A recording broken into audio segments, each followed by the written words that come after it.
les malach haïdeot d'Israël, le cheminement des idées haïdeot d'Israël. Alors ce qui est bizarre, c'est qu'on avait commencé la question. Il a une place là. On avait commencé à expliquer Amila Idea. Vous l'avez là? Amila Idea. On se pose la question, comment ça se fait que le titre d'un texte du Rav Kook, qu'on a expliqué, il s'est répondu en 6 chapitres, et chaque semaine, il éditait ça dans un journal.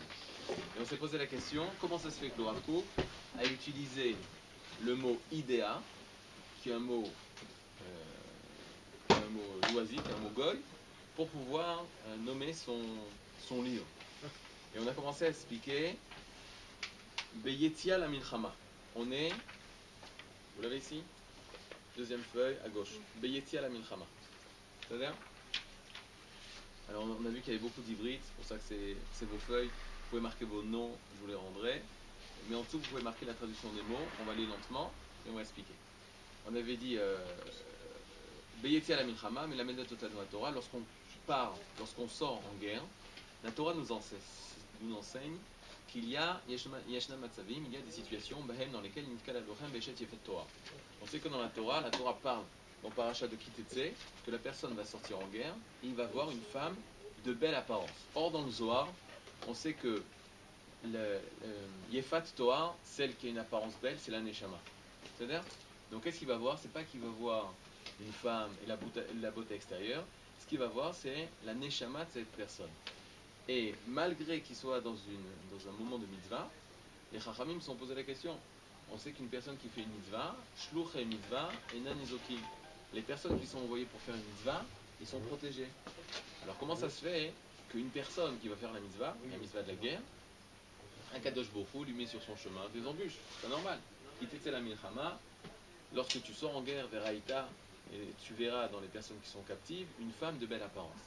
Et de là, le Ora Chaim HaKadosh, Rabbi Chaim Ben Attar, qui est du XVIIIe siècle et qui est monté en Eretz Israël, du Maroc, enseigne le chidouche suivant. Il dit, vous voyez la ligne, Ulam Or Achaim HaKadosh, vous l'avez? 5e ligne de ce même paragraphe. Ulam, cependant, Or Achaim HaKadosh, la première feuille. Ulam. Cependant, le Or Achaim HaKadosh, Mevaer Psuki Melou Beofen Shone.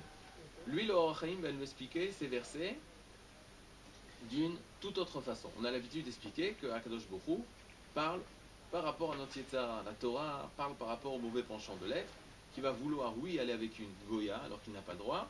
Et donc, la Torah a dit, bon, dans cette situation, on va permettre dans certaines conditions. Donc, l'Ichora, a priori, selon une lecture première de la Torah, on pense que c'est mauvais. C'est une situation mauvaise, et la Torah l'a permis parce que c'est une situation extrême. Or, le Achaim HaKadosh ne dit pas du tout ça, il a une explication totalement différente. Et on y va. Bemilchamot Israël, dans les guerres d'Israël, En amamashiot ve'en atarbutiot, que ce soit des guerres mamash, concrètes, ou des guerres de tarbut, des guerres de culture, des guerres des idées. C'est deux sortes de guerres qu'il y a dans l'Am Israël toujours. Il y a aussi un combat, tant qu'on est en exil, il n'y a pas ce combat, un combat d'armée à armée, ça se passe seulement en Eretz Israël. Et en dehors du pays d'Israël, c'est des combats de tarbut, c'est des combats de culture, c'est des combats d'idées. Kayemet mitziut ba meza am Israël ben agoyim nefesh gdosha ben aklipot. Il se peut que l'âme Israël, lorsqu'il se trouve parmi les goïms, donc il se trouve en guerre s'il est parmi les goïms. Quelle guerre? Quelle sorte de guerre? Une guerre spirituelle. Oui. D'accord?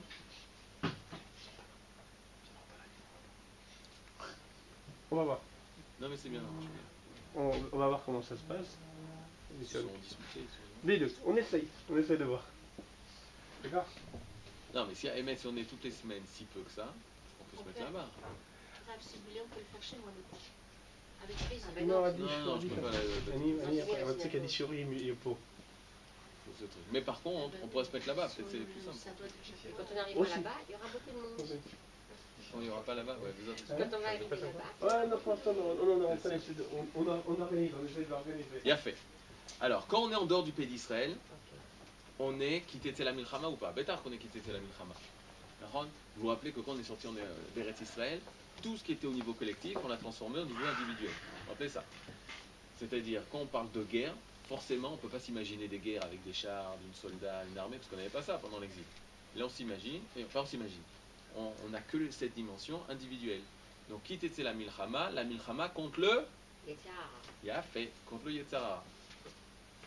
C'est tout. Quand tu sors à quitter la milchama, ce qui fait pleurer, c'est que quand tu reviens en Eretz Israël, on a oublié cette dimension de vraie milchama, de guerre, l'armée d'Israël, quoi, Tzal. On a oublié ça. Non, la milchama, quand on parle de la milchama dans la guerre, dans la Torah, la guerre, c'est uniquement le Yetzara. Milchama, je rappelle, quoi milchama? Lechem. Lechem, c'est quoi? Nachon, mais pourquoi alors attendez. Milchama, venez, on fait le sens simple. Pourquoi un lochem s'appelle lochem? Lochem, il s'appelle lochem parce que c'est collé. Okay? Les alchim en ivrit, c'est soudé. En hébreu moderne, les alchim. Milchama, c'était au corps à corps. Maintenant, venez, on traduit. Quitte la milchama, lorsque tu sortiras en milchama, tu seras collé, c'est-à-dire tu seras en contact avec les autres cultures. Ça, c'est une milchama. Est-ce que tu adoptes ça ou tu n'adoptes pas ça? Tu vas te trouver en exil, tu vas voir toutes les cultures ambiantes. Est-ce que tu vas adopter ça ou est-ce que tu ne vas pas adopter ça? Malheureusement, est-ce qu'on a adopté ça? Alors, c'est très peu, ça fait très peur cette histoire. Oui. Bien sûr, on a adopté ça. Dans tous les cas, il n'y avait pas d'autre façon de faire la guerre avant. Non, tu aurais pu imaginer, tu aurais pu dire, ah, avant, oui, non, oui. Mais dans le sens, c'est que c'est au corps à corps dans le sens où il y a toi et il y a l'ennemi, il est là, quoi. Il est collé à toi. Donc ça peut être un ennemi spirituel. Est-ce que c'est lui qui va pénétrer, c'est lui qui va te vaincre, ou c'est toi qui vas le repousser? Ça, la milchama. C'est comme dans l'assimilation.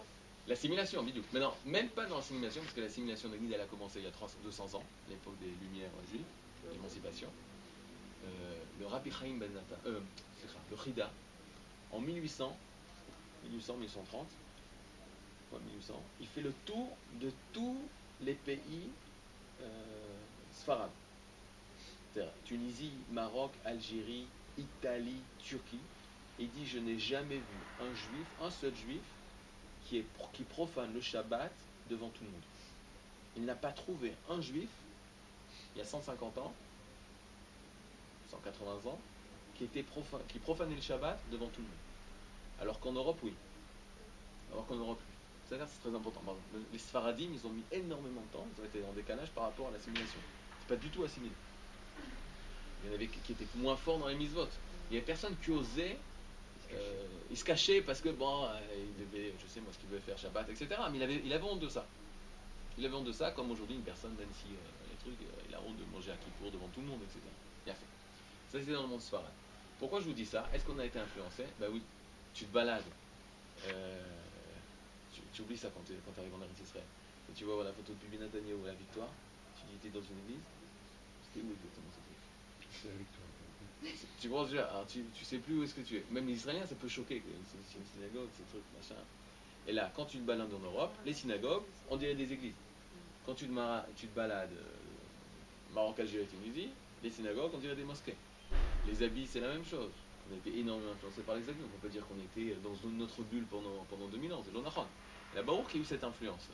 C'est-à-dire, maintenant, il y a des choses qu'on va devoir, qu'on a le droit d'accepter, ou on doit refuser tout en bloc. Ok? Ça, c'est une question. Est-ce qu'on doit, il y a des choses, qu'est-ce qu'on doit refuser? Qu'est-ce qu'on doit refuser tout en bloc? Alors regardez qu'est-ce qu'il dit le Or HaChaim HaKadosh. Kayemet Metziut ba Mezah Israël ben Agoyim. Il existe une réalité dans laquelle Mezah Israël. C'est quoi Mezah? On avait dit identifie. Zéout. Il identifie le peuple d'Israël parmi les nations. Il se balade dans les nations et qu'est-ce qu'il voit? Il voit une Nefesh Kdosha ben Aklipot. Il voit une âme sainte, Kdosha, parmi toutes les clipotes, parmi toutes les écorces, parmi toutes les mauvaises choses qu'il y a. Il voit, waouh, ça c'est une Nefesh Kdosha. Nefesh Kdosha, comme on a dit, si c'est dans la guerre contre les ennemis, c'est une personne. Tu vas voir Nefesh Kdosha, alors ça va être vraiment Eshet Yefatloa, une personne qui est pure parmi toutes les autres personnes qui sont là. Mais si c'est une guerre des idées, c'est une idée qui est bonne. C'est une idée qui est kadosh. C'est une culture, une façon d'être qui est kadosh. Et tu la vois chez les goïms. Tu veux dire ça, c'est tov. Ça, c'est tov. Neshama Gdola. Donc tu dis, soit si c'est une guerre de nation à nation, c'est Neshama Gdola. C'est une grande âme. Une grande âme. O rayon. Ou rayon, c'est quoi? Une idée Une idée. Emouni, vraie. ouais, qui relève de la La Emouna. foi. Vous avez raison. Emouna, c'est émettre. Émettre. Nachon. Rayon Emouni israéli. Ah. Un rayon qui relève de la Emouna d'Israël. Et qu'est-ce que ça fait chez les Goïm alors? Asher Nishbu ben Agoïm. Elle a été capturée parmi les nations. Elle s'est trouvée parmi les nations. En fait, c'est une idée juive qui a été prise en captivité. En fait, ça fourre, parce que nous, quand on fait la guerre, c'est une captive chez nous. Mais là, elle a été prise par les nations. Elle a été prise par les nations. Même C'est- la Neshama, comme Même la Neshama Gdola, c'est-à-dire on dit, mais qu'est-ce que tu faisais chez les Goïm? Tu aurais dû être chez nous. Et qu'est-ce qu'il va faire? Il va la ramener chez nous. Le Or HaChaim, c'est ce qu'il dit. Il te dit, c'est une âme tellement dosha qui vient libérer. C'est comme les Midgaïrim. Pourquoi on va parler de ça? Pourquoi on est allé en galoute? Pour convertir, pour ramener les convertis. Et qu'est-ce qu'on lui dit aux convertis quand il s'est converti? Il dit, ça fait tant d'années qu'on t'attend. Qu'est-ce que ça veut dire? Qu'il était, oui, chez les Goïms, mais il était captif chez les Goïms. C'était pas sa place. Donc on le ramène. On le ramène chez nous. Ça, c'est vrai pour les grandes âmes et c'est vrai pour les idées. Alors on y va. Bemilchemet à Emunot, Vadeot, dans les guerres des idées et des croyances, on traduit Emunot pour l'instant croyance comme tout le monde.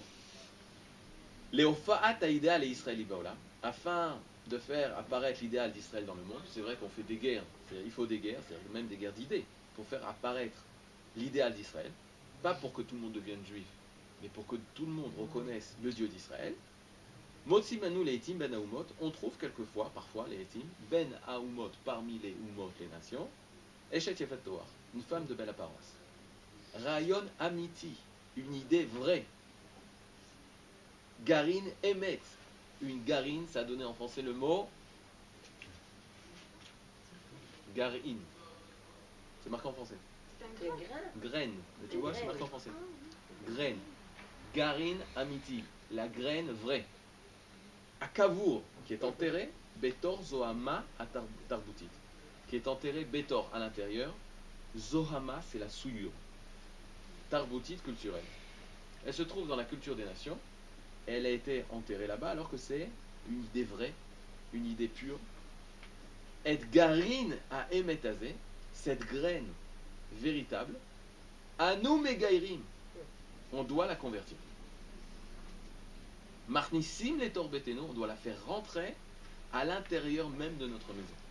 C'est-à-dire, tu n'as pas le droit de la prendre comme ça, et de dire, comme elle était chez les Goïm, elle sera chez nous. On t'accepte comme tu es maintenant. Non. Elle doit passer une transformation pour pouvoir pénétrer l'âme Israël. Omnam, en effet, en medoubar beta'alir pashut. Il n'y a pas, on parle à ce sujet, c'est-à-dire en medoubar, on ne parle pas de ta'alir pashut, d'un processus simple. Tu ne peux pas dire c'est simple, tu trouves quelque chose de bien chez le Goïm, tu le ramènes en Israël. Non. Réchit, avant tout, al emet zo, sur cette vérité, les nakot atzma, on doit la nettoyer, les nakot, nikayon, on doit la nettoyer de toutes les erreurs qu'il y a autour. Vegil chayet rosha, vastet sipornea, vesiret simlat, shivya me'alea. Qu'est-ce qu'elle dit la Torah? Elle dit tu dois la raser entièrement toute sa tête. C'est ce qu'on fait dans la prisonnière. On doit raser entièrement tous ses cheveux. Vasta et Tzipornea. Qu'est-ce qu'on doit faire?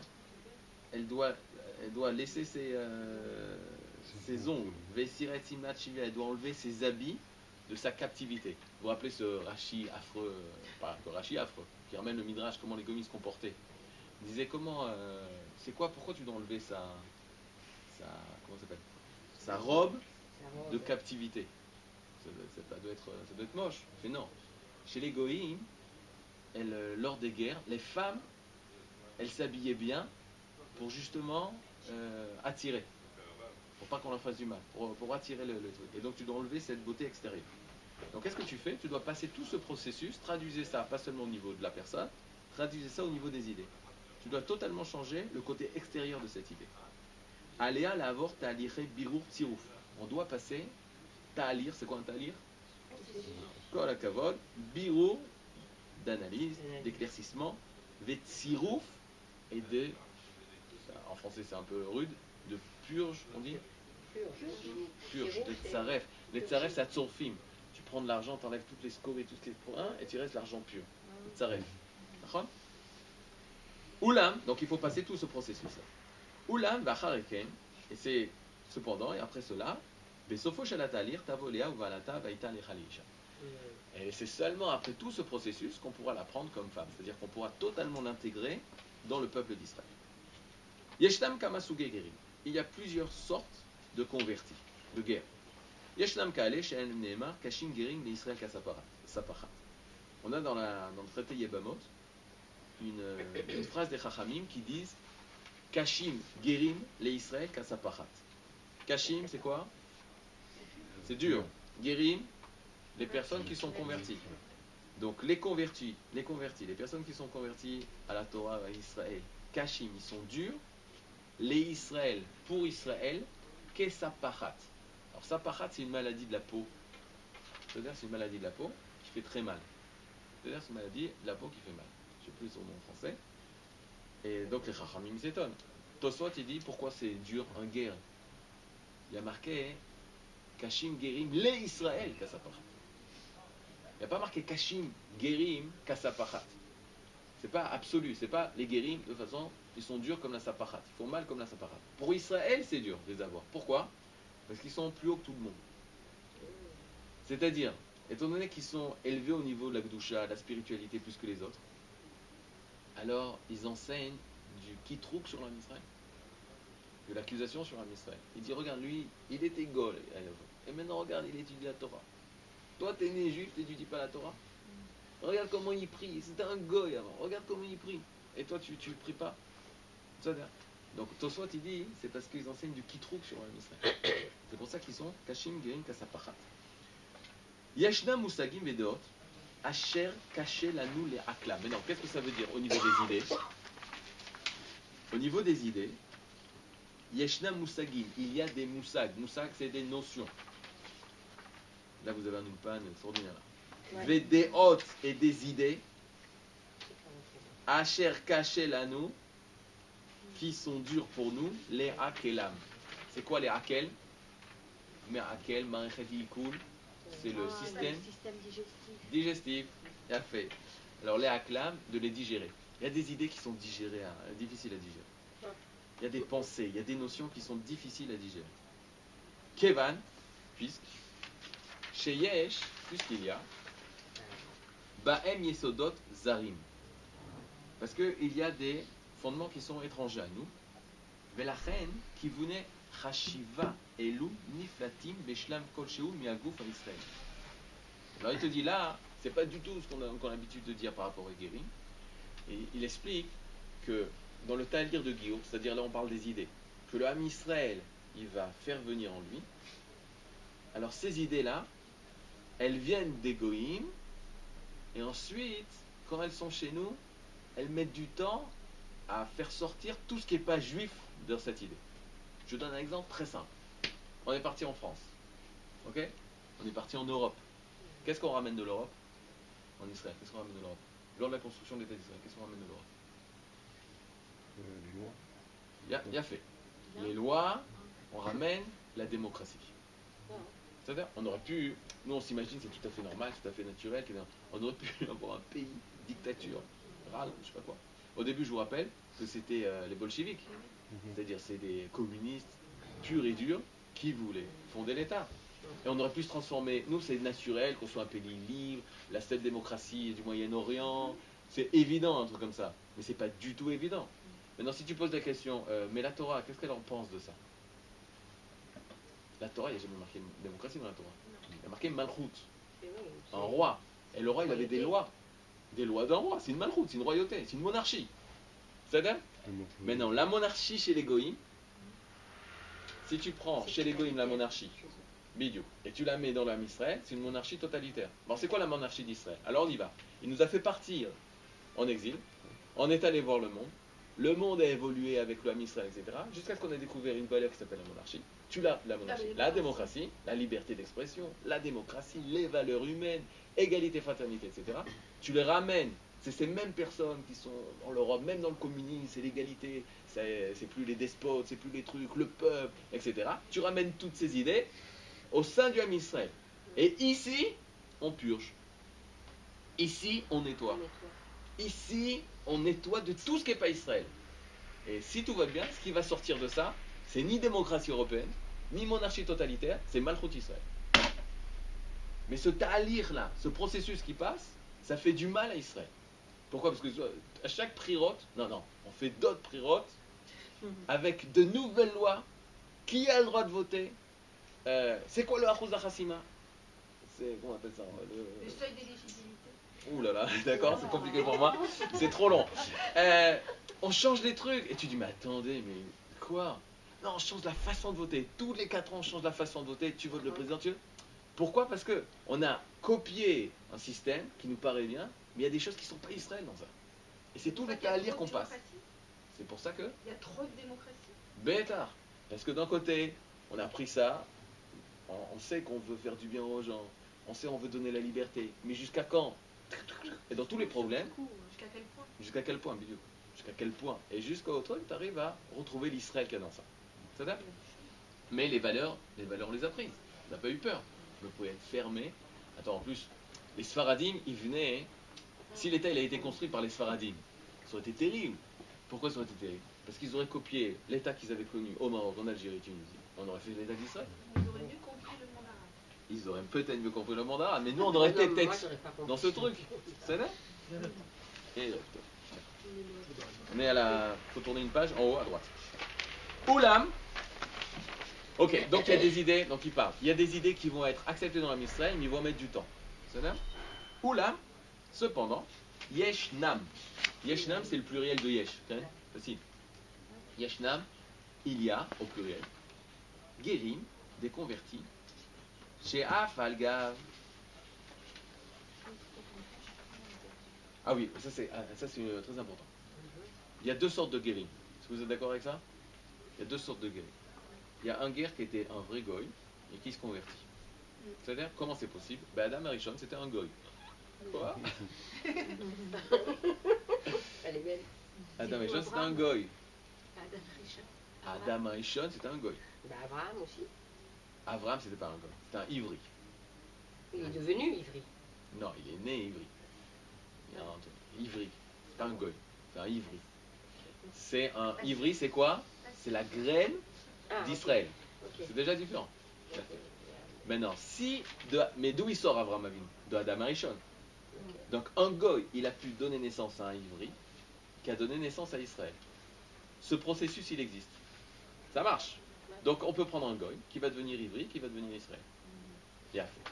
Donc c'était un goy qui devenait ivri. C'est possible ou c'est pas possible? Ben non, c'est possible. La preuve, on l'a. La preuve, on l'a. Maintenant, il y a une deuxième sorte de guérim. C'est quoi la deuxième sorte de guérim? C'était des juifs. Il était juif déjà. Il était juif. C'est une âme perdue, une âme qui était au Sinaï, etc. T'es juif. Qui re- Alors c'est ce qu'il y a dit ici. Regardez. Ulam yeshnam gerim. Sheaf al gav dinu lo havu be'ar Sinaï mazalayu havu. Dans Masechet Shabbat, on dit. Shabbat, ouais, Kouf Memvav. Aleph, c'est folio Aleph. Kouf Memvav, c'est 146. Vous voulez chercher? Afal gav, il y a marqué comme ça, dans la Gemara. Afal gav, bien que. Maintenant, on passe à l'araméen. Afal gav. Dehinhu. De en araméen, c'est Asher, que. C'est She, c'est Shin. Dehinhu, que eux. Lohavu, em lohayu. Ils n'étaient pas Be'ar Sinaï. Eux, ils n'étaient pas au Har Sinaï. Ces personnes qui sont converties. C'est ça? Mazalayu, havu. Leur mazal, lui, il l'était. C'est-à-dire, leur mazal, il était. Il est obligé de se faire. Et donc, ils étaient obligés de se convertir. Et c'est là, comme ça, tu peux expliquer tous les sipourim. Le type, comment lui, il est arrivé à se convertir. Il vient de 1 million d'années-lumière de la Torah d'Israël. Comment il est arrivé jusqu'à se convertir? Extraordinaire. Le Chagav, c'est Yafé, parce que c'est dans la Sechet Shabbat, où on parle de Neshama Yetera. Shabbat, c'est le monde des Neshamot, c'est là où on parle de Neshama. Donc, c'est la Masechet où il faut parler des Guérim. On parle de la Neshama. Donc, qu'est-ce qu'il est en train de dire là? Il explique qu'il y a des idées maintenant qui étaient des idées d'Israël netto, net, clair, à 100%. Qu'avait Hashiva. Qu'avait, c'est quoi? Non. Kavé. Oui. Regardez comment c'est marqué. Kavé, c'est le foie. Foie. Kavé, c'est Kouf, Vav, Vav, Yud. Cave, c'est quoi cave? Les lignes. Tikva, ligne droite. Espoir, ligne droite. Kavé, c'est des kavim. Osmichut, les lignes de. Venez Israël, Banim Shel Israël. Kavé, Kavim Shel Chashiva. Des lignes de pensée. Israël.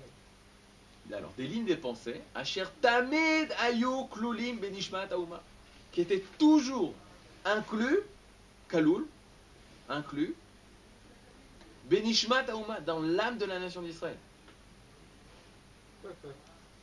Et qu'il faut aller chercher parmi les goïms parce qu'on les a perdus.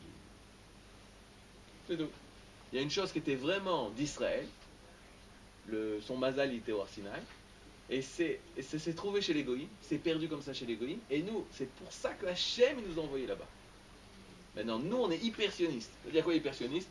Tu arrives en Eretz Israël, Am Israël, Eretz Israël, Torah Israël. Maintenant, les minhagim, les coutumes, ou les choses qu'on a reçues de la galoute, alors il faut faire attention, parce qu'on a été envoyé pour ça.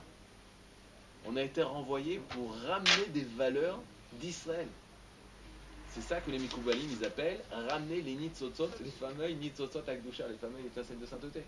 C'est notre affli d'aller en dehors d'Israël pour les galotes. Pourquoi je suis allé en galoute? Pour les galotes. C'est quoi? Je suis parti en galoute, en exil, pour les galotes, pour découvrir, dévoiler les valeurs perdues. Et je veux les ramener pour faire la synthèse de toutes les valeurs. Ça se passe en Israël. Et c'est pour ça que tous les yeux du monde entier, ils regardent des choses extraordinaires, parce que tout le monde se retrouve à Israël, parce qu'on a pris des valeurs de toutes les nations, et on est là, et on va les réaliser à la façon d'Israël. Et grâce à ça, ils vont pouvoir mieux comprendre comment réaliser leurs propres valeurs. Ça, c'est tout le projet. Alors, on y va.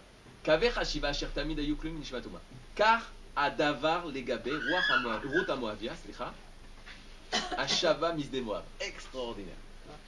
Ruth, c'est l'exemple de celle qui va se convertir. D'accord? C'est celle qui va se convertir, c'est l'exemple. Et il est marqué dans Ruth. Ruth à Moavia. Ruth, la Moabite. Donc Ruth, l'étrangère. En plus, Moab, c'est pas les amis du Ham Israël. D'accord? Moab, vous vous rappelez qui sont Moab? Oui, ceux qui n'ont pas Nés de... D'accord. Mais les descendants de qui? C'est qui le premier Moab? C'est le fils de... Pas de l'autre, de Lot. De Lot. Pourquoi? Pourquoi il s'appelle Moab? du père. Razak, Me'av, du père. Ok? C'est l'inceste avec le truc, pour sauver le monde. Avec leur fille, pour sauver le monde. Je vous rappelle la famille histoire qu'il y avait un grand rab qui avait fait un cours sur ça, comment ces filles, elles ont pu, etc. Hein? Et il est allé rentrer chez lui à la maison, il a dormi, et il a eu un rêve. Les filles de Lot sont venues en rêve dans son sommeil. Ils ont dit, comment tu oses parler de nous comme ça, etc. Si tu avais été, tu aurais fait la même chose. Parce que nous, on pensait qu'il n'y avait pas Facebook. Ils pensaient que c'était la fin du monde, il n'y avait plus d'humanité. Ils ont vu toute la destruction, ils pensaient que c'était la fin. Donc ils ont dit que c'était le seul moyen pour pouvoir continuer à l'humanité. En tout cas, Ruth à Moavia. Donc le texte, qu'est-ce qu'il est en train de dire? Ruth, la Moabite. C'est-à-dire, elle n'est pas de chez nous. Mais plus loin, qu'est-ce qui a marqué? À Shava Misde Moab, qui vient du champ de Moab. Qui vient du champ de Moab. Maintenant, Ashava, c'est pas venir. C'est quoi Ashava? Revient. Pourquoi il te dit chez Ba'a, Misde Moab? Pourquoi il va marquer qui vient? Chez Ba'a. Bon, chez Misde Moab, qu'elle vient du truc. Il y a marqué Hashava, elle revient. Alors les Chachamim, ils expliquent une chose magnifique. Regardez. Lichora, enamila Shava mitaeret et matzavle ishuro. Lichora. C'est quoi ce mot lichora? Moi j'aime bien traduire, hein, ça me dérange pas. Si ça vous dérange, dites-moi. Mais... Lichora. A priori. Alors regardez le magnifique langage français, il a pris ce mot a priori. A priori, qu'est-ce qu'il y a dans le mot a priori? Le mot or. Le mot lumière. Lichora, c'est à la lumière de ça. C'est-à-dire lichora, à la lumière de ça. C'est-à-dire lichora, à la lumière de ça, c'est a priori. En amila shava, le mot en amila, c'est-à-dire il n'y a pas le mot shava dans le texte, il dit elle revient, mais ta'eret, décrit. Donc ce mot ne décrit pas. Et matzava l'ishuro. Il ne décrit pas cet événement, cette situation, l'ishuro, à son les Ishuro dans son sens vrai, les Ishuro. Are Iba'a Misde Moab. Are, voici. I, que elle, elle vient du Sde Moab, du champ de Moab. C'est pas, on n'a pas le droit de dire elle revient du Sde Moab. Elle vient, ça serait plus précis. Elle a chez Nishmata Tamid Aïta Me'am Israël. Mais ça n'est, qu'est-ce qu'il veut dire? Elle revient. Elle était déjà dans l'âme Israël. Pas elle physiquement. Sa neshama, Nishmata, son âme, elle était Tamid, toujours Aïta, était du âme Israël. Oulam Nevda Mitanu. Oulam, cependant, Nevda, elle a été perdue, Mitanu de nous. Elle appartient au âme Israël et c'est une âme perdue. D'ailleurs, Hagab, c'est ce qu'on dit quand on dit Mekabes Inchamu Israël. Mekabes Yitre Amu Israël, qui rassemble les Yitre Amu Israël. C'est quoi Yitre? Les repoussés du âme Israël. Ok, ceux qui ont été perdus parmi les nations, on ne sait pas. On fait appel aux 10 tribus, c'est-à-dire c'est les 10 tribus, les fameuses 10 tribus perdues. Mais là, vous pouvez avoir une autre kavana.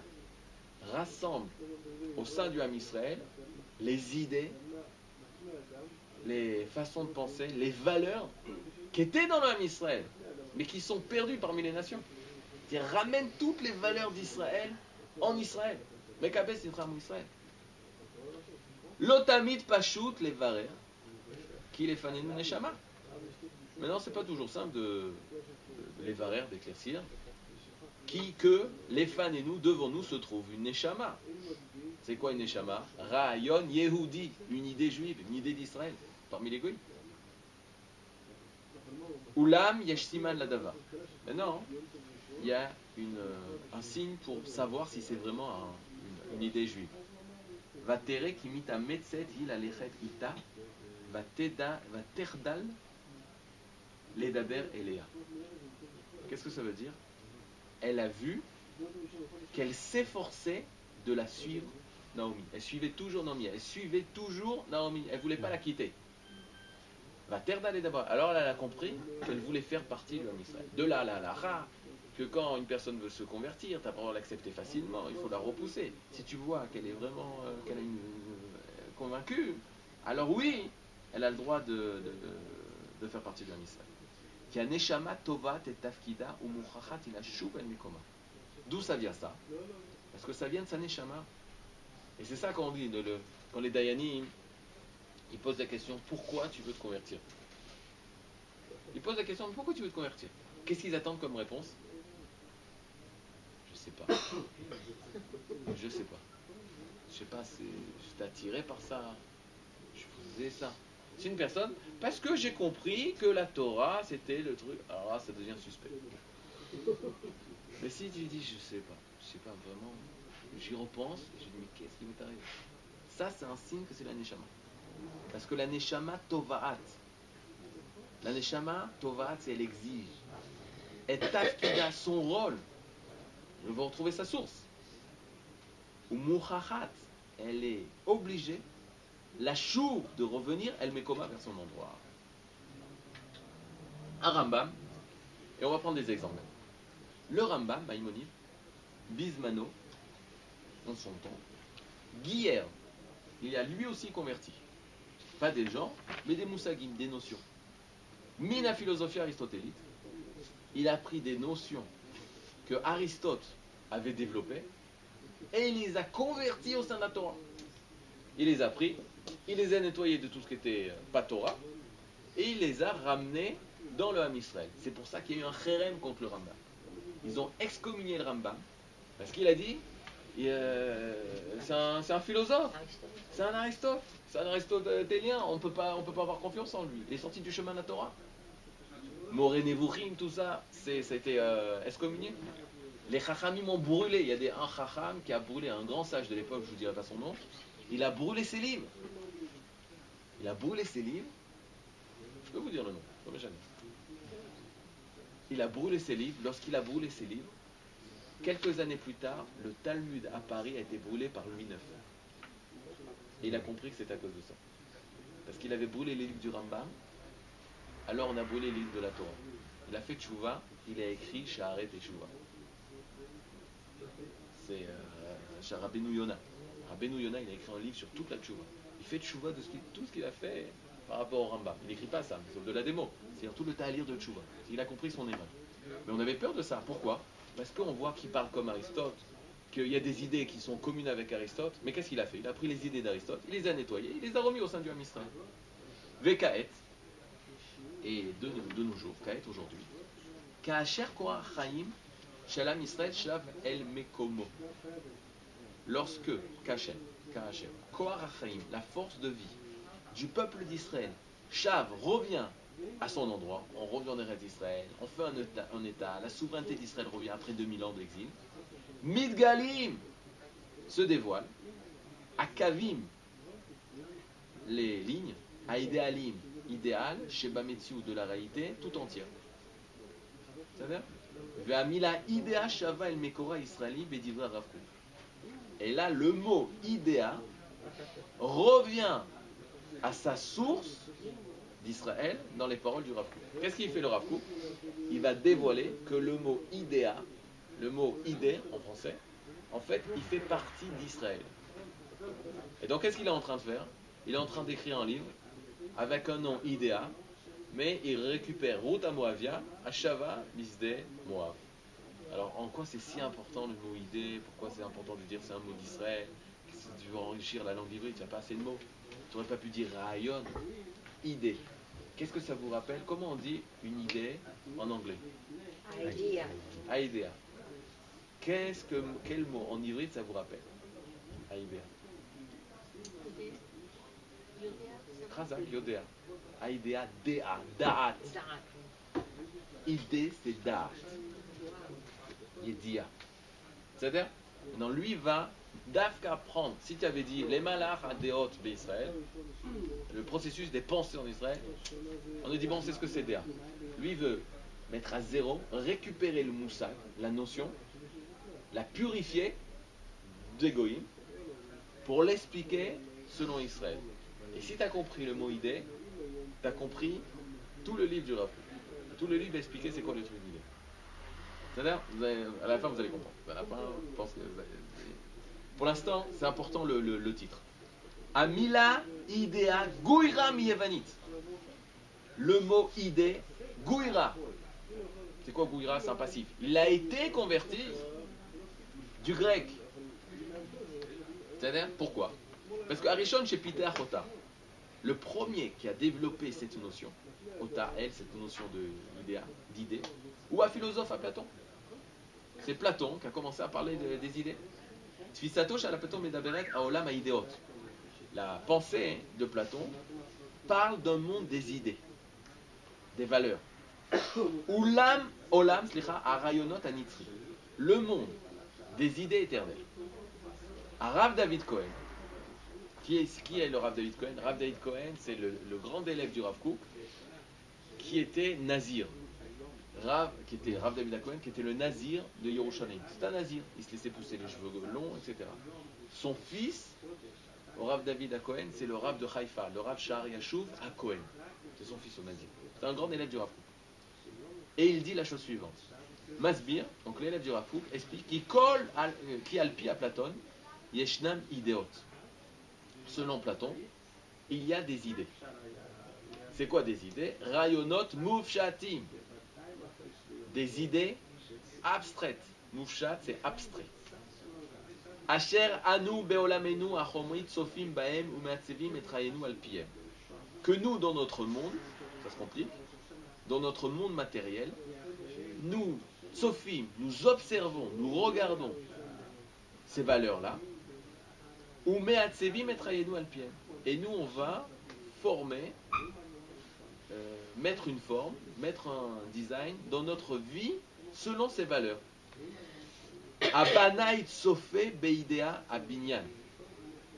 Umeyasem ota alpine adama bepinia tabatim. Je donne un exemple. Voilà, il donne cet exemple. Je donne par rapport au peintre, à notre peintre Ethan. Qu'est-ce qu'on peut faire? Il réfléchit sur l'harmonie. Il y a une valeur qui s'appelle l'harmonie. Et quand tu vas peindre, tu vas, en fonction de cette valeur éternelle qui est l'harmonie, tu vas commencer à faire tes dessins en fonction de cette valeur-là. C'est-à-dire, il n'y a pas que l'harmonie dans le monde.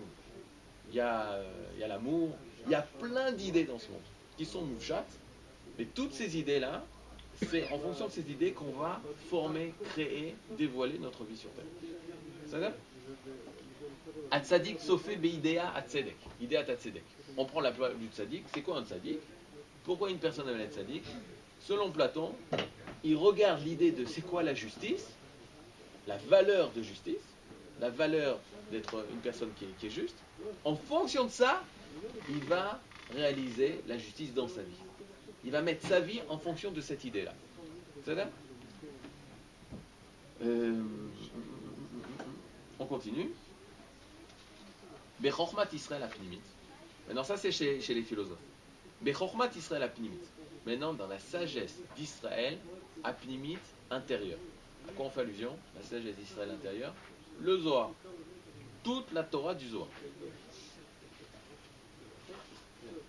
Nirtav al-Kivun Chashivazeh, il a été écrit, Nirtav al-Kivun, sur la direction de cette pensée, Chashiva, Choshev, il a été écrit la chose suivante.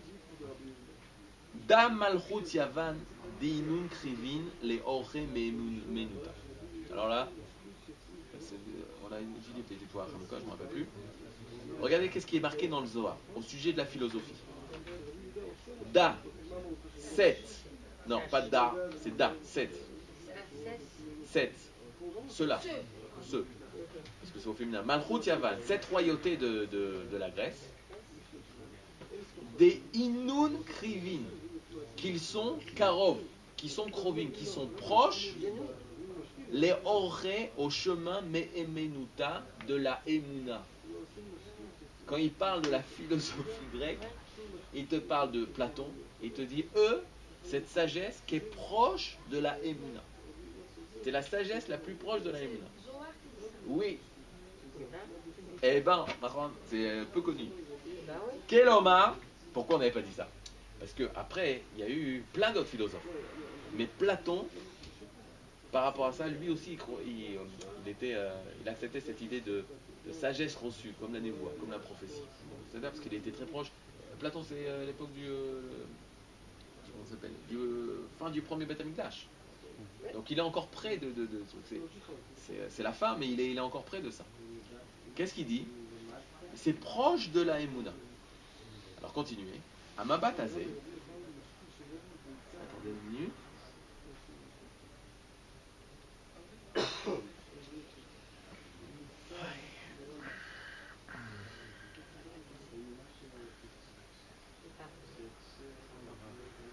Regardez 12, vous allez tomber de votre chaise.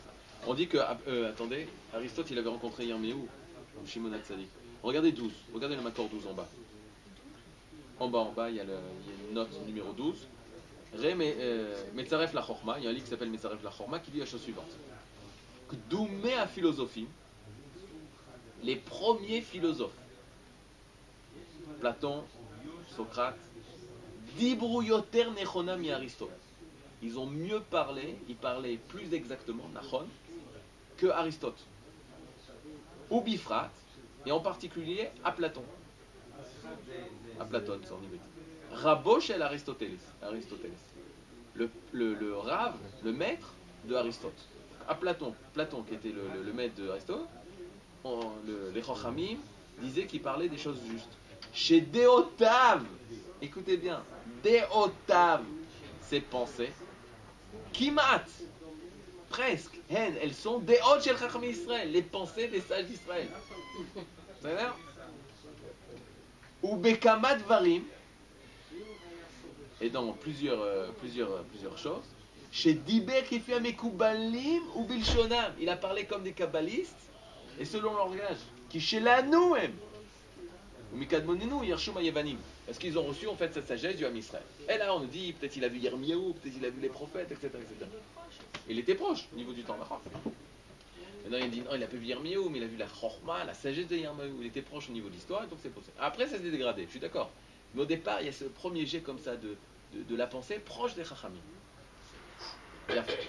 À Mabat Azé, donc cette façon de voir là, à Mabat, ce regard, Arouet Ametziut Archomrit, donc de Platon, il y a les idées abstraites, il y a l'idée de justice. Et donc le juste, c'est celui qui va vivre en fonction de cette idée-là. D'accord? Donc cette vue-là, à Mabat, ce regard, Aroé qui voit, est à Metziot achomrit kula keshikouf shel olam ruchani gavoa yoter ino Mabat amiti meod. On ne peut pas lui enlever que ce que je suis en train de vous dire, ben, c'est presque ce que la Torah dit. Il y a des valeurs divines. Et toi, il y a les vertus d'Akadosh Baruch Hu, et toi, tu dois appliquer ta vie, la vie matérielle, en fonction de ces valeurs abstraites. D'accord? Donc c'est très proche.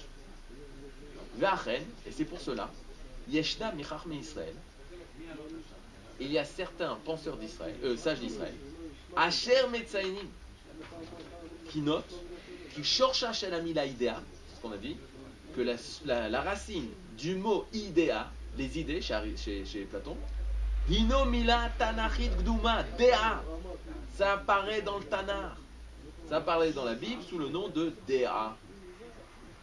Et comme c'est marqué dans Iyov, et ça Dea il est mrachok, Tamim de Imecha, ou comme c'est, je sais moi, Vadam Yadda et travaille Shto, c'est-à-dire Dea.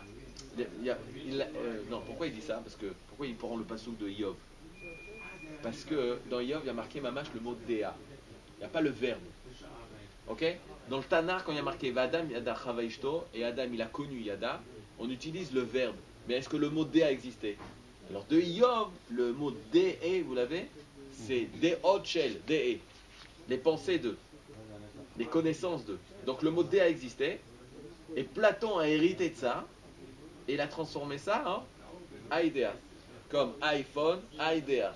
C'est-à-dire I, parce qu'il met toujours le côté égoïste. I, moi, Dea, j'ai des idées. Les idées à moi. C'est-à-dire ça c'est pour la blague. Mais Dea, ça reste très proche du mot Idea. Yeshna Mekorot Kodesh, Amesaprim al Mifgash Ben Platon Leirmiyahu. Voilà. Il y en a des sources de Torah qui racontent la rencontre entre Platon et le prophète Jérémie. Prophète Jérémie, prophète de la fin de destruction du premier temple. Et lui, c'est un prophète. Donc il a rencontré des prophètes. Vafimen Adavar Nachon Mitrina historique. Maintenant, historique, c'est pas possible, parce qu'on a des marlocotes. À quelle date c'est passé? On a plein de marlocotes par rapport aux scientifiques, par rapport à la Torah. C'est compliqué. Mais tu te dis, mais même si les Chachamim, ils te disent ça, c'est comme si, je sais moi, qu'est-ce qu'on va dire Finkielkraut, il a rencontré Spinoza. C'est-à-dire quoi ça? Impossible. Non. C'est-à-dire, il a rencontré, il a compris exactement. Il a hérité de son truc spirituel. Ok. Yeshbo emet miprina pnimit.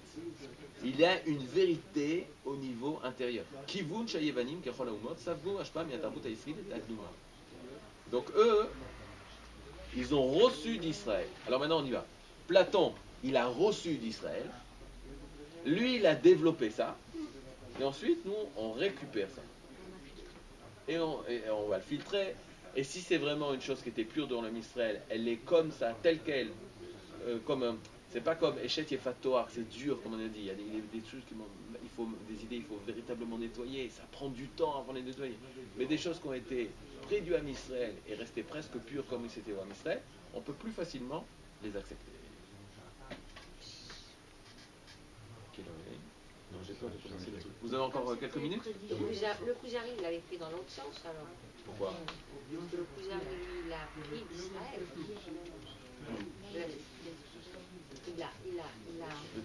Tu parles du roi de Khazar? Oui, le roi des Khazars. Roi des Khazars, ouais. Mais il a fait dans l'autre sens, il a pris d'Israël.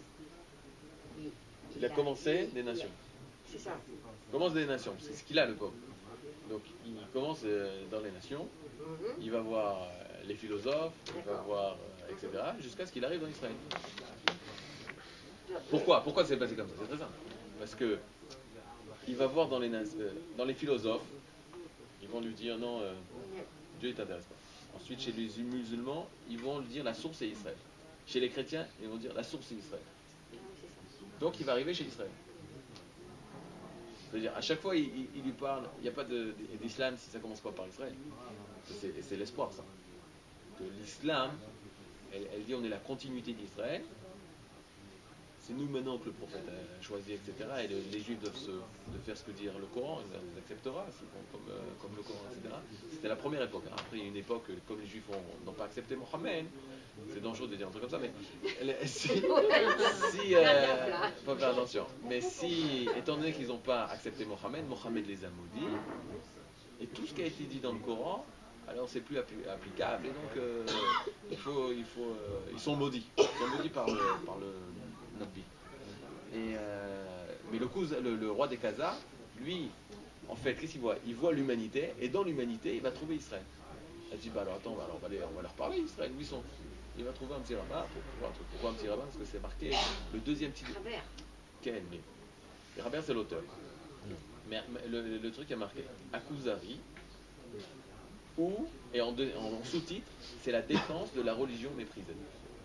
C'est pour ça que je te dis, c'était pour lui, il ne pensait pas une seule seconde d'aller voir l'homme Israël. Pourquoi?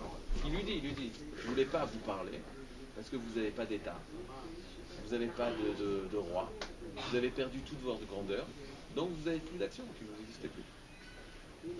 Donc tu peux pas. Tu comprends ce que je veux dire? Tu vois un riche Bill Gates qui rentre, etc. On dit allez, parle, dis quelque chose. Il a quelque chose à dire, parce qu'il a réussi. Il y a un secret, quelque chose qu'il a porté, qu'il a fait. Maintenant tu vois une personne toute pauvre, qui n'a rien, qui est misérable, etc. Qu'est-ce que tu as à dire? Tu n'as rien à dire.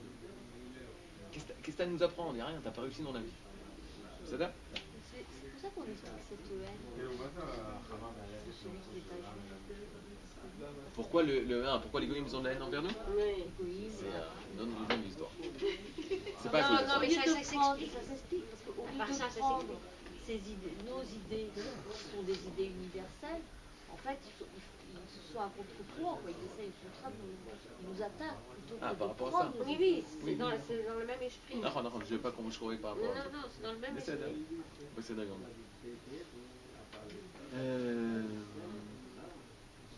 Venez, on continue un petit peu. Si vous avez encore 5 minutes là, venez, on continue parce que sinon on va pas trouver. Il faut tourner la page.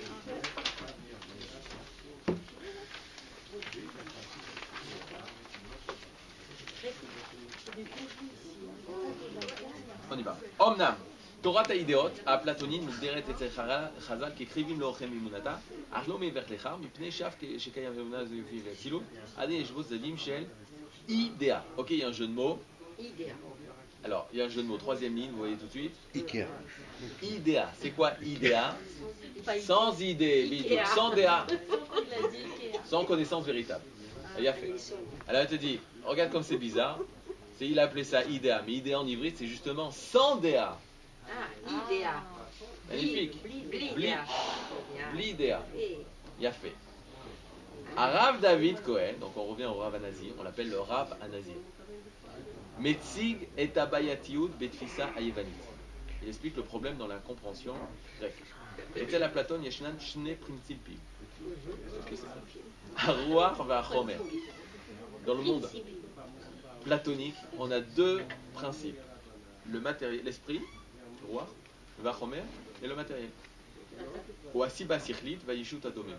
Ok, asiba sikhlit, la pensée de l'intellect et l'entité minérale, qui bouge pas, la création. Keloma, c'est-à-dire kayemet etzlo dichotomia. C'est-à-dire quoi dichotomia? Vous avez fait l'ulpan, zetov. Afradat reshuyot. Il est obligé d'expliquer parce qu'en ivrite personne ne comprend. Afradat reshuyot. La séparation des domaines. Ben olam haruchani et olam hachomri. C'est-à-dire on fait une différence totale entre le monde spirituel et le monde matériel. Ça c'est le monde philosophique. Alpit fisato baolam hazeh anu tsofim bametiut mufshetet mashkifim otam beolamenu amamashi. On y va. Il te dit il y a un monde abstrait. Toi tu es sur terre. Tu regardes le monde abstrait. Wow, je vois l'harmonie. J'essaie de comprendre c'est quoi l'harmonie. Mais où elle est l'harmonie? Là-haut, d'accord? Et moi je fais du copier-coller. Je regarde ce qu'il y avait là-haut, je le mets ici, d'accord? Ça s'appelle la dichotomie entre le monde spirituel et le monde matériel. Alors j'y vais. Baolam hazeh anu tsofim bametziut mufshetet umashkifim otam beolamenu amamashi. Rav David Cohen aussi, qui est mitalmida Platon, shigdiru et idea ke andarta ruchanit. Et donc qu'est-ce qu'on est en train de dire? Que le parfait, il est là-haut, il existe de façon statique, et nous on essaye de copier, on essaye de faire comme. C'est-à-dire, c'est une andarta ruchanit. Vous savez ce que c'est une andarta? Andarta, c'est en français, comment on dit? Il y a des gens. On va prendre chez les Goïms. Non, la Bastille. Non, pas la Bastille. L'Arc de Triomphe, c'est une Andarta. Allez, C'est quelque chose à la gloire. vidéo. Ah, C'est comment on appelle en français? Bon, j'ai pas grave. glorification. Quelle Andarta? Même, attends, on fait par exemple pour les Chayalim. Les Chayalim qui sont tombés, on fait une Andarta, la Chayalim. C'est-à-dire un monument en mémoire, en commémoration. Ok. Alors il te dit, qu'est-ce qu'ils ont chez les philosophes? Andarta Rouhanit. Ils ont un monument de pensée spirituelle et parfaite. C'est un monument. C'est mort. C'est la philosophie. Exactement. Object simli chitzoni la adam. Il y a un monde d'idées et les idées sont parfaites, mais c'est tout. Il y a fait. Keshem shemitorerim betzofe an badarta regashot ou marchavot car matzevet etzpia bidiot renot etzilim et olamo nafshi shel adam. Maintenant, quand il va voir ces valeurs-là, alors lui, il veut appliquer, il veut réaliser aussi peut-être, mais ça reste séparé de lui. Et on y va. Bechach naoutz aevdel. Bechach, dans ça, naoutz est planté à Evdel, la différence, c'est-à-dire est bien ancrée la différence entre la tfissa israélite, les zoa yévanites. Et là, il y a la différence entre la pensée d'Israël et la pensée grecque.